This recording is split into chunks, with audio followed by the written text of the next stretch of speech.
Hi everyone, welcome back to the channel and a new video on the Mini Cooper S R56. So many of you in the comments of the other videos keep saying, Rob, what's happening with the Mini? So guys, we was gonna do it, but we just had to get on with some other projects and get those other projects done and get them out the door. So first opportunity I've had, I've decided to pull in the Mini and start doing a few bits to it. I noticed in Wednesday's video, quite a lot of people said, Rob, what's happening with this Cooper S? They even reminded me with the registration number of it. And guys, I am gonna start doing some little checks on it today and see if we can find out what is wrong with this car. I am gonna do as many checks as I can and try and get to the bottom of it. We just don't know what it is. Has it slipped a tooth on the timing chain? Has one of the valves burnt out? Has it got a crack in the head? Is the compression okay? We just don't know. So I'm going to take it step by step, slowly but surely, get through quite a lot of it in this video. And you never know, we might even resolve it. But I'm going to crack straight on. Most important thing, it's been sat outside for quite a while again and the battery is completely flat. I think I've got to remove the scuttle panel, so just to get the battery out, it is buried down there. So I'm going to get straight on with it, get that battery out and get a nice charge in it so that we've got plenty of cranking power when we're turning it over.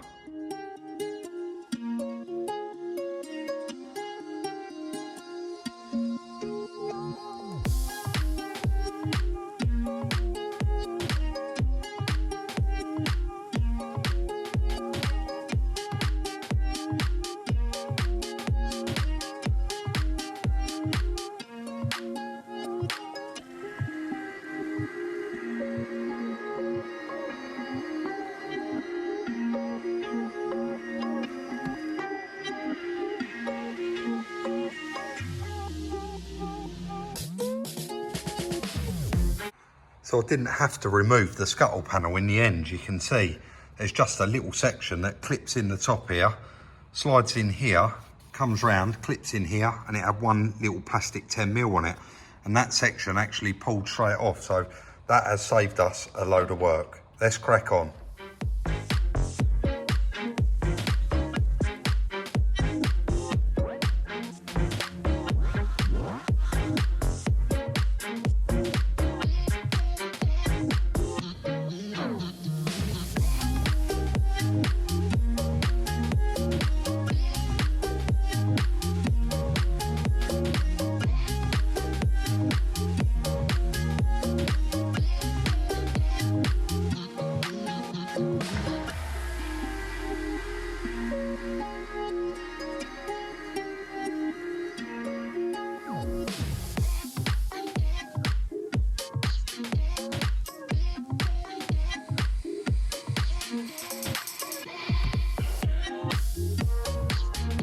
Messing around there, guys, getting that line battery on charge. I don't think it's any good. So excuse me, I did get a new battery for the little Volkswagen Polo before it went. Now this battery does actually charge up and work very, very well, but if you leave it over 2 or 3 days, it drains itself down. So it is toast, but it's going to be ideal for what we want today to do this job. I've got the compression tester already, but I've just popped the little camera in there and I'm going to make a point. I'm afraid, let me just try and cut this and get the light out. That's going to be a little bit better, I think. But basically, I've put the little camera down in there and really it hasn't got a backward facing camera on it. But what I wanted to do, sorry, I'm moving my phone there thinking I'm moving the probe. But all I wanted to actually do was just check that there was no impressions on the tops of the pistons from where the valves hit. And I'm just going to check. It's a tiny little camera, this. It's not the best in the world because it hasn't got, a lot of these have like little backward facing cameras on them now here, so that you can actually look up at the valves as well. But as you can see, it's not, well, it shines the old teeth up all right, but yeah, it's not very good. So I'm going to do a compression test on this cylinder, and we're just going to work through and compression test each one. I've been doing a lot of research, and I know quite a lot of you did actually reach out to me about the timing chains on these. And I have read that if the plastic on the guides does go, the chain becomes slack. But 9 times out of 10, the quickest way of finding out whether that has done, number one, take the rocker box cover off. Number two, a little bit more involved, but actually take the sump off and you'll find those pieces of plastic off of that guide in there. But I should think we'll do a compression test and then we'll move on. I'm not going to get involved in saying what we'll do next because we need to concentrate on the job in hand. So let's get that rigged up and start doing some tests. So guys, I've put the original battery on for a moment. It has got full charge in it, and I've put the jump pack on there just to make sure that it's got that extra. For those of you that have done compression tests before, you'll know exactly what I mean when I say it's really hard to get this positioned so that we can film it. It is on this flexi hose here, and I've literally had to just wedge it in there the best I can. I've got a notepad here, a piece of paper, 1, 2, 3, 4 written on it, and we're going to go through and compression check each cylinder. All the coil packs I've removed, obviously all the spark plugs have been removed as well. So we'll start here. We have got bar around the outside and PSI on the inside. So we're going to spin it over, check that cylinder first, and then move on.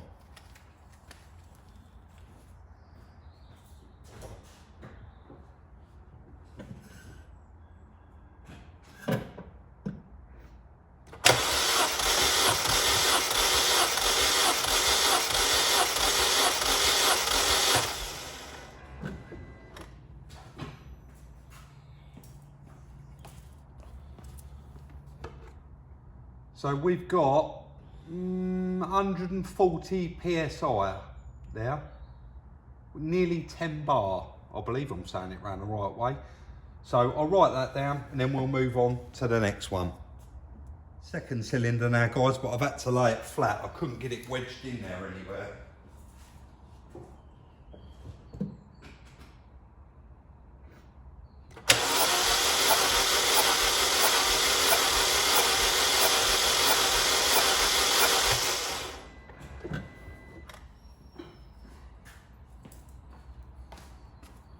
Right, well that didn't work, that's leaked.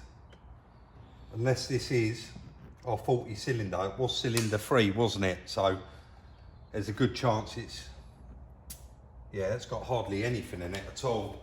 Let me just double check that.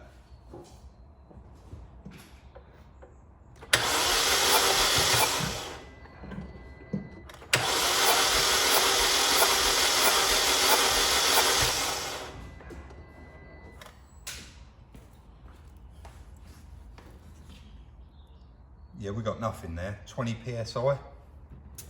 Let's move on to the next one. We might as well check them all. On to number 2, guys, but we will go down cylinder 3 in a minute with a camera. We'll finish a compression test.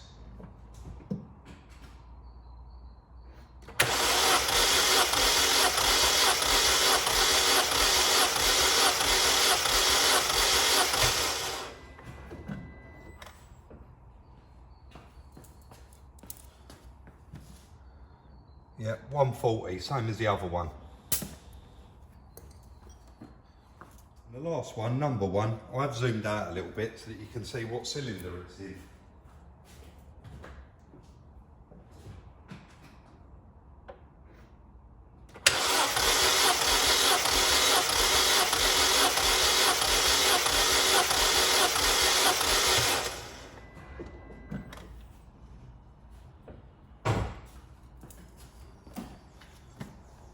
Yeah, again 140, so that is our problem cylinder, number 3. It's actually the second time I've recorded this little bit, guys, because you tilt the camera too much and then it turns the camera around and you can't really see that good. I'm just getting it in the hole. And as you can see, it's quite wet in there. So you can't actually see a great deal, but I did just want to show you that I have checked it and show you what I can see. But where it's so wet in there, and this has got a light on the end of it, it's just reflecting too much. As you can see, look, as you go in the cylinder, you can see fine. But as soon as you actually get it in the cylinder, it's so wet, you can't actually see anything at all. Let's move on.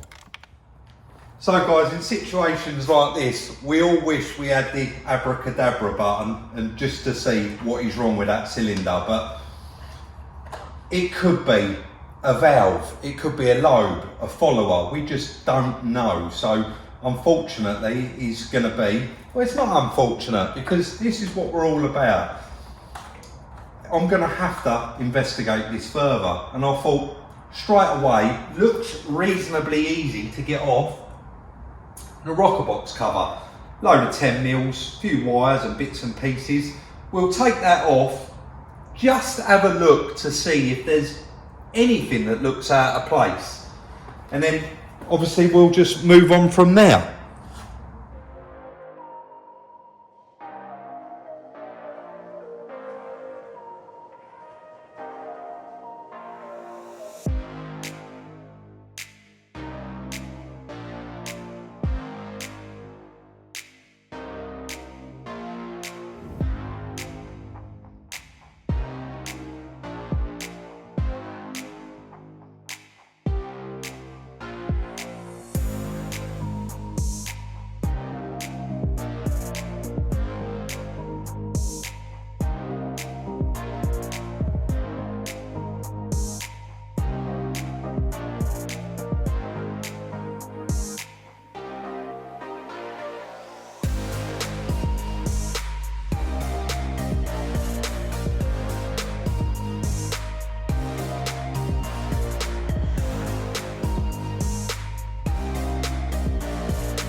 So, as you would have seen on your time lapse there, I did have a good look.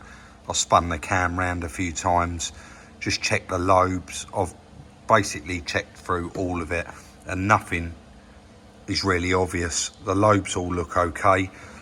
Nothing's broken in there and everything seems to be sitting where it should. So, guys, it could quite easily be anything. But for me to carry on in this video, it would be like a probably an over an hour episode. I know some of you are going to reach out and say, Rob, that's fine with us. I know it is, but it's limited as well because I haven't got the timing tool here for this car, and that is going to be the next step. I just want to check that peace of mind to know it's okay. I've had a good look in there at the chain and the guides and they all look perfect. It looks, I mean, it's full of oil in there, but it looks perfect. There's no slack in the chain at all. And everything up here, nothing looks untoward. I've been round and checked all of these lobes. You can't actually fit, they could be just one, you know, the tiniest, minutest bit out and it would cause problems. A friend of mine had it recently. He actually reached out. I actually spoke to him and he said, I've put a new cam belt on a van and it will not start. And I said, I'll bet it's one of these lobes that's moved because me and Chris have seen it before. And he said, well, it don't look like it's out. And it didn't, but it did turn out. I got him a second-hand cam, actually. He put it in and an hour later, the customer was collecting his van. So, yeah, I'm going to have to do some serious investigation. But the way round doing this is going to be a lot easier for us and make a lot more sense. Is I'm going to remove the front end. I've done quite a few of these, repaired them in the past. They're very easy to strip. So I need to get all of that stripped out. Then you can get to everything, because do you know what, guys? I think you probably already know. There's a good chance this head is going to have to come off if the timing's not out. But hey ho, we'll have to just get on with it.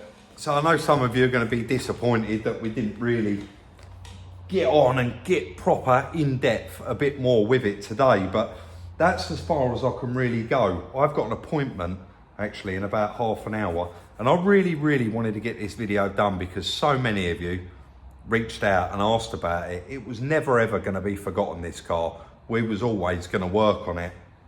It was just time. And now some other projects they're done, finished and moved on. It's time to get on the little Mini. I have got another project coming. Let's just say that I've got another project coming, but the little Mini got quite a bit done, got a lot stripped out and got to see a bit more in-depth inside underneath that rocker box cover. It would have been lovely to spot something under there broken or something that's fallen out or something like that, and you kind of know where you're going with the build. But like I said earlier, getting that front off makes everything so much more accessible. So guys, that is going to be the end of the little video on the R56 Mini Cooper S. We're going to continue cracking on with it. Don't forget, please like, subscribe and share. Check out the merchandise. The link is in the description. And of course, we'll look forward to Chris coming back mid to end of next week. I'm really excited about it. It's I've worked on my own quite a lot in the past, but obviously I've been working with Chris every day for the last year. And being in a workshop on your own, it's kind of weird not seeing Chris around, and I haven't had the radio on and Chris normally has the radio on. So yeah, it does get a bit boring on your own, especially when you've been working with someone for a year. So he's well on the mend, and hopefully we'll see him later on next week. I'll see everybody soon.